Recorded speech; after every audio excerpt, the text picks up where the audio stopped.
Germany, November, take one. I know what it's like to be a bright person in this town and then have all the doors closing on you. I don't know what to do anymore, Vernal. I don't know how to communicate to you. One might snap and jump off a bridge.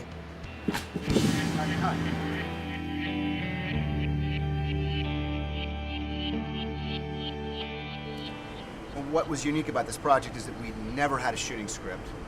We shot it in sequence, and we were creating our characters in the story from the first day of shooting to the end.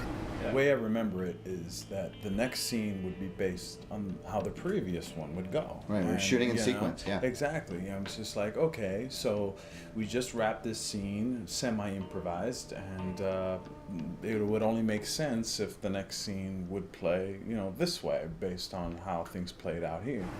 Personally, I just found it incredibly satisfying, productive, fun. Who was going to say what next? Because that was sort of the lament, and also the provoking energy is like, what's happening next? Where is this story going?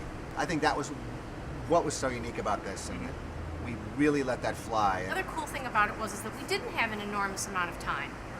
It was like, okay, let's talk about the scene for a day, do some things, a little improv here, and then go home and shoot it the next day. That was it. We didn't always have a day. We didn't always have a day. Just sort of talked about it and did it. That's right. I remember when we did that scene on the porch when you showed up. Right. Joy's not at the hospital. What do you mean? Where is she? I got a call 3 hours ago. She's been gone for 24 hours now. I don't know where she is. What? They don't know where she is. I called the police down there. What? They're not going to do anything. Wait, she's been gone for 24 hours and you knew this for 3 hours and you didn't call me? I would say doing this movie taught me to let go. Most of my history of is learning is theater and the concept that you work a lot before people see you, before you get filmed. So I went up there anxious about having a big part in a movie, and then finally when I couldn't prepare because there was nothing to prepare, I started to go, oh, I don't have to do anything until I show up, and I began to. And since that suited my nature. I really began to enjoy it.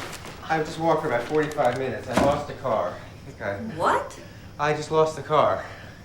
I came out of the co-op, but it wasn't there. I stood in the space as if it was gonna. Why you didn't call me? Because I was going after the car. I thought I saw it. I saw it across the street. Why did you I know, but I had to walk here. I had to walk stole here. your I don't car? think. I think somebody has the key. I think somebody's a key that works in 2 cars. Did you call the police? No, I'm not gonna call it. No, I don't think so. I don't think we should call the police. Did you get it back? No, it'll be back though. I think it'll be back. What? Alex! But no, I think it'll come back. There really was a kind of reverse coming to know a scene. Really from nowhere to knowing something. It was like acting backwards, but in a very, very satisfying way.